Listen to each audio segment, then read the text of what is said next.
Welcome to our Learners channel. This is intended for grade 4 Mathematics, 4th quarter, week 6, entitled Interpreting and Drawing Inferences Based on Data Presented and Solving Routine and Non-Routine Problems in a Single and Double Vertical or Horizontal Bar Graph, developed by Lorraine Nicole Fernandez. Good morning, children. How are you today? I hope you're doing fine, just like me. I'm Teacher Rose. I'm glad to be with you as we go through with this lesson. Here are the objectives for today's lesson. Interprets data presented in different kinds of bar graphs, vertical or horizontal bar graphs.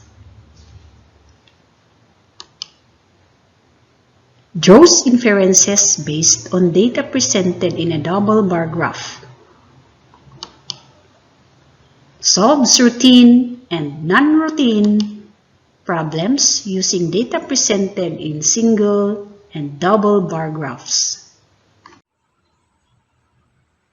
Hello, learners. At the end of this lesson, you will be able to interpret data presented in different kinds of bar graph. Just be focused on the discussion and the given examples. Are you ready?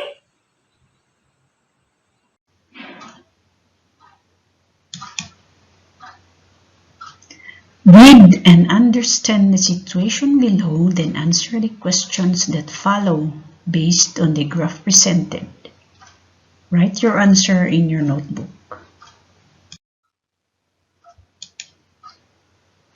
What is the title of the bar graph?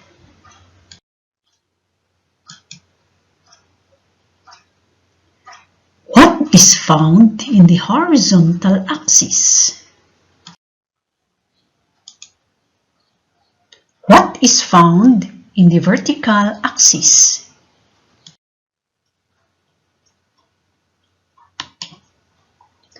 What are being compared?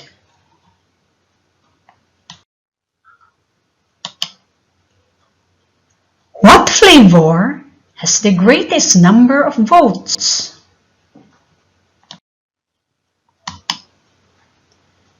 What cake flavor has the least number of votes?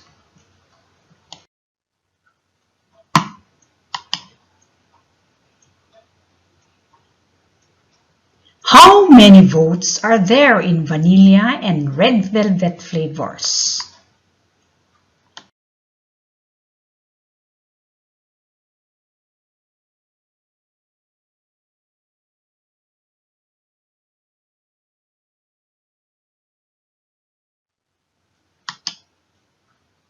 Why do you think vanilla has the greatest number of votes? Here are the answers for the questions. Compare your answers if you get them right.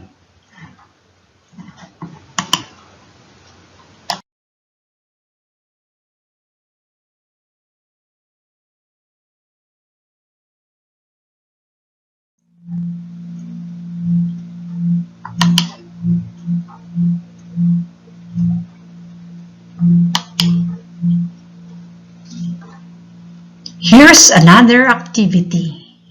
Let's read the direction. Label the parts of a bar graph. Choose your answer inside a box and write it on your notebook.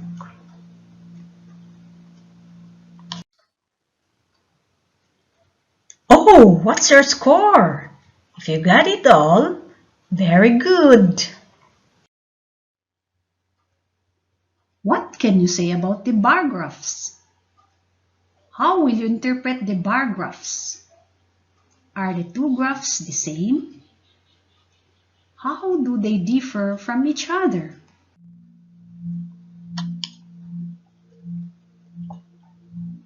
Mrs. Catherine Panabang asked her grade 5 pupils on their favorite color. She collected the data and made 2 bar graphs out of it. Let us see what she made.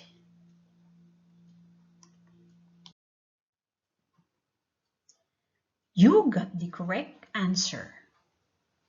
Bar graphs can be single or double, vertical or horizontal. The type of graphs shown above are single vertical and single horizontal bar graphs. Both graphs have the same data, but they differ in the way they are presented. A bar graph has 2 axes, the horizontal axis and vertical axis. A bar graph is used to compare data. Now, let's study and analyze the graphs.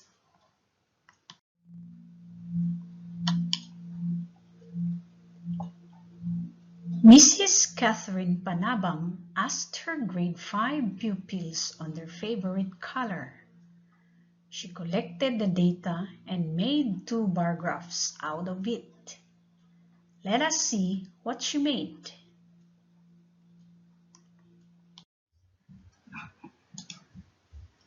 What is the title of the double vertical bar graph?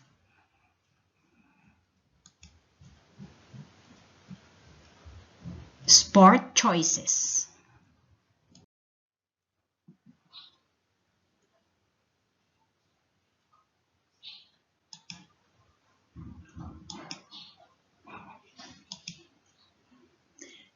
What information is placed along the horizontal axis? Along the vertical axis?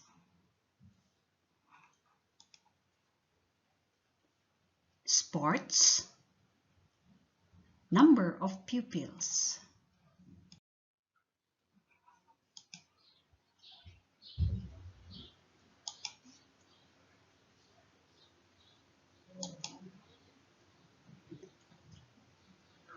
What different groups of data are being compared?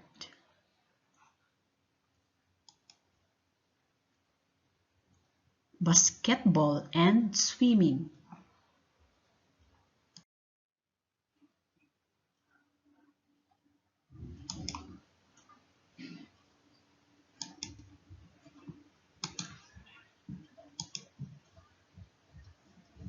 For boys, it's basketball.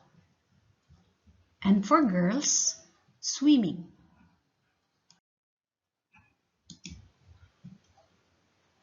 How many pupils like swimming?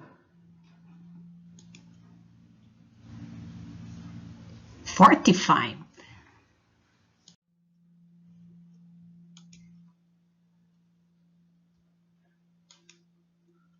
What is the title of the double vertical bar graph?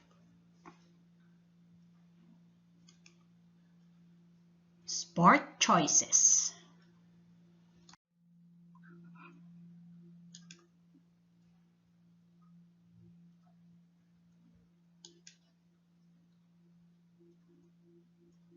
What information is placed along the horizontal axis?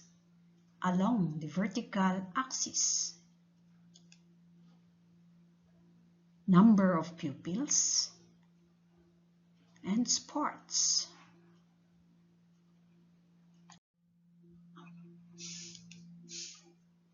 What different groups of data are being compared?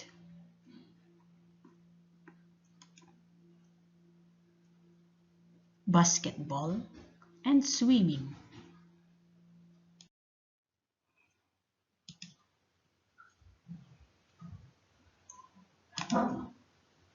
How many boys chose basketball?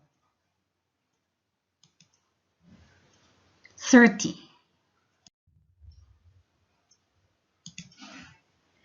How many girls like swimming? 25.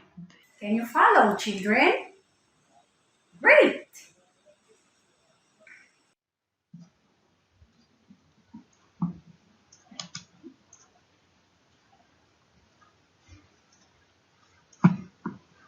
That's how to interpret bar graph.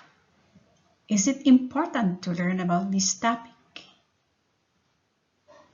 Take note that bar graphs are important because they are easily understood when comparing different groups of data, particularly when the data is larger. Bar graph is the best option to represent it.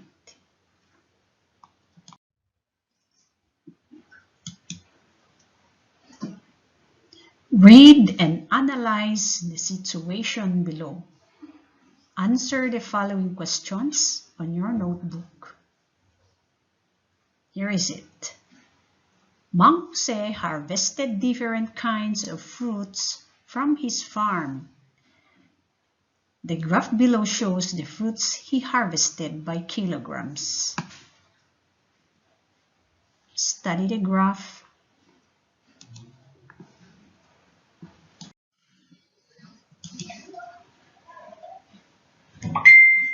What is the title of the bar graph?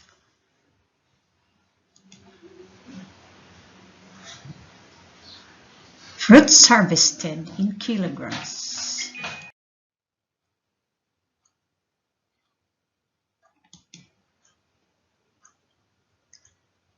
What is found in the horizontal axis?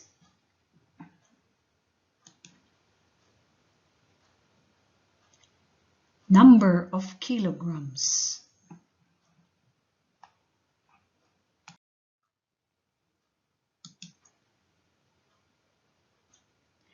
What is found in the vertical axis?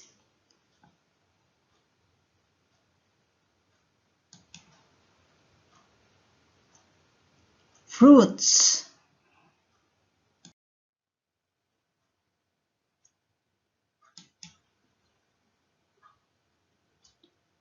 How many more kilograms of banana were harvested than mango?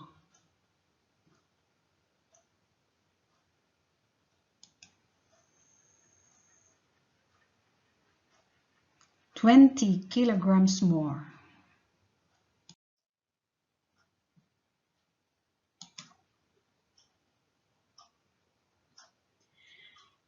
If you combine the kilogram of banana and mango and compare it against the kilogram of orange and papaya, which combined fruits have the most kilograms?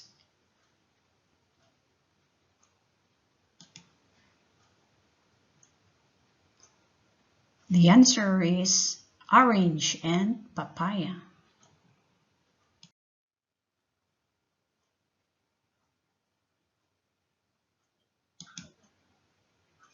Here's another situation.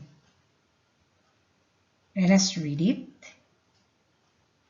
After that, we study the graph and be ready to give your answers. Mr. Peter owns 2 kitchen appliance stores. He compares the sales of 2 stores and recorded the information in a bar graph.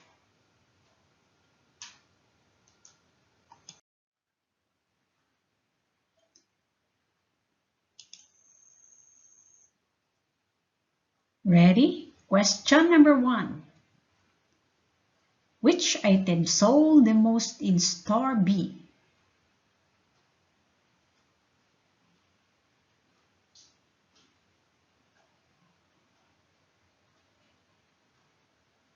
What's your answer?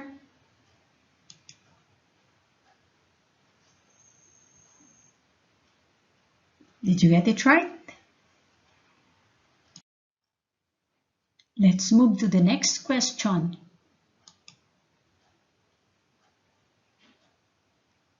Which store sold the least number of mixed?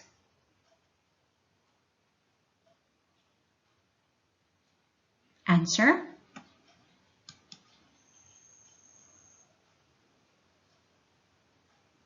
Did you get it right? Okay, let's move to the next. Question number 3. The number of refrigerators sold by store A is twice of store B. Is it correct?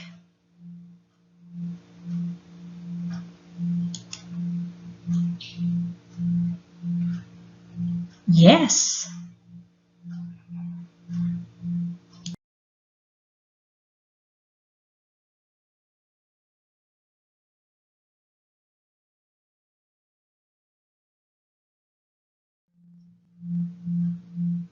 Question number 4. What is the difference on sales of blenders between store A and store B?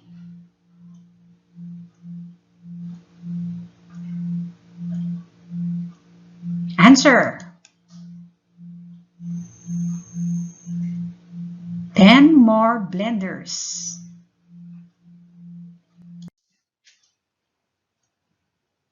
Last question. How many appliances in all were sold by store A?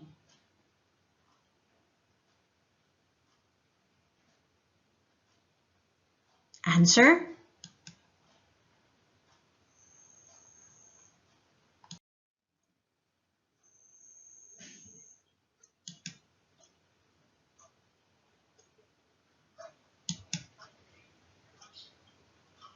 Here's the instruction for the next activity. Let us read it. Fill in the blanks with a correct answer based on the data presented in the double bar graph. Choose your answers inside the box below and write it on your notebook.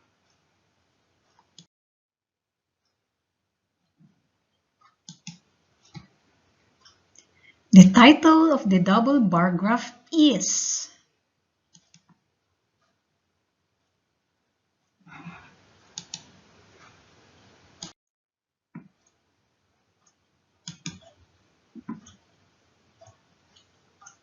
The flavors of ice cream being compared are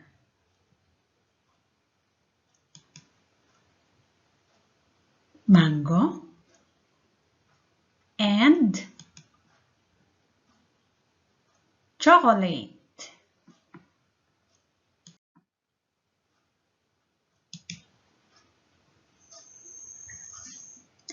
The most favorite ice cream flavor of grade 3 is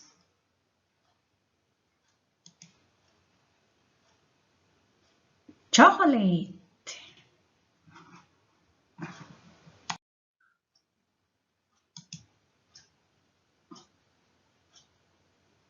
The least favorite ice cream flavor of grade 2 is mango.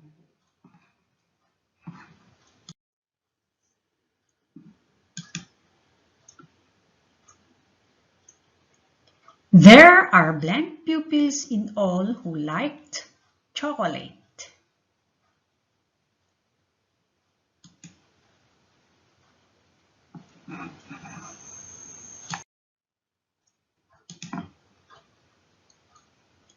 Analyze the double bar graph below, then answer the following questions.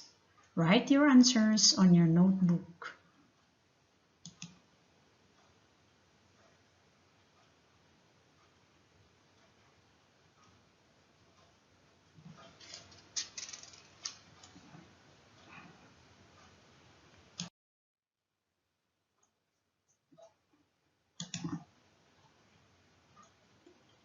How many vanilla ice cream were sold by Shop A?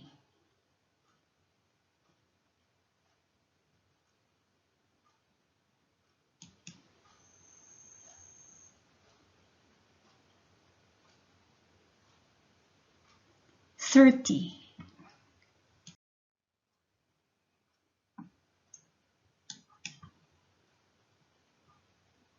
Which flavor of ice cream do people like most in Shop A?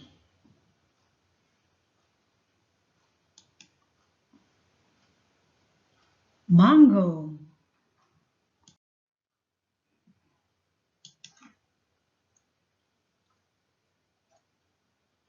Find the total numbers of ubi ice cream sold by Shop A and Shop B.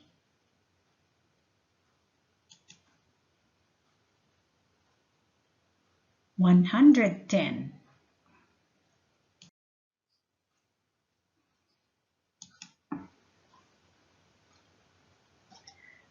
Which shop sold 30 strawberry ice cream?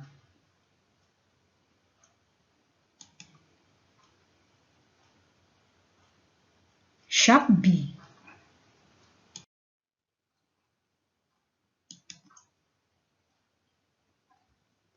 Find the total number of chocolate ice cream sold by Shop A and Shop B.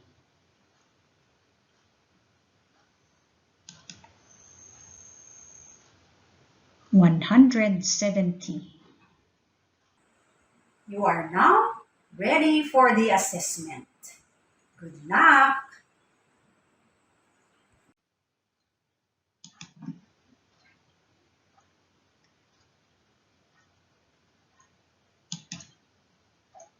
Read and understand the situation below. Then answer the questions that follow based on the graph presented. Write your answer on your notebook. Number 1. Miss Reyes, a teacher of a certain school, recorded details of her pupil's favorite subject in a bar graph. Use the graph to answer the questions.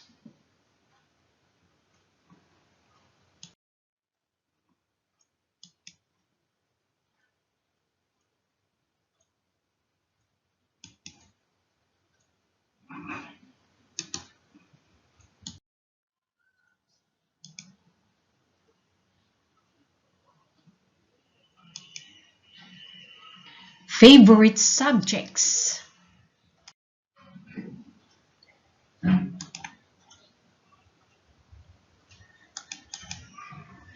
Number of pupils. Subjects.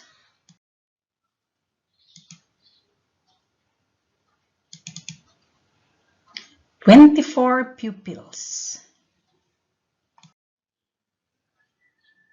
Study the bar graph again and get ready to answer the questions. How many empanadas were sold by the bakery store in Makati?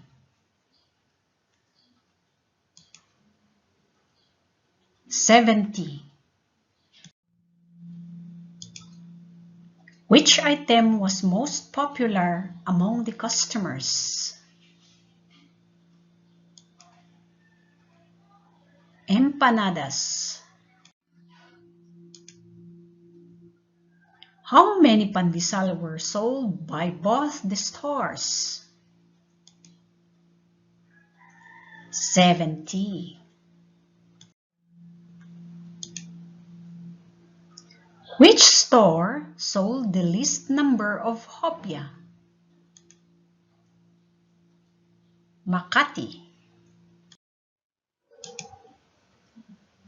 How many more pandikokos were sold than siupaw at the store in Caloocan? 15.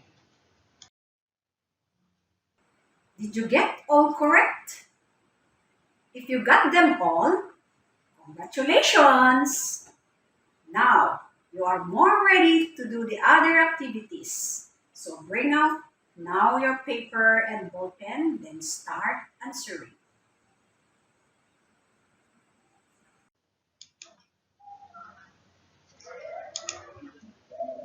Now for your assignment, read the instruction and get ready to answer the questions about the graph. Hope that you got all the correct answers. Hoping also that you learned something for today's lesson. Again, in interpreting bar graph honestly should also be observed in order to have a reliable result. This ends our lesson for today. Thank you for listening. Bye.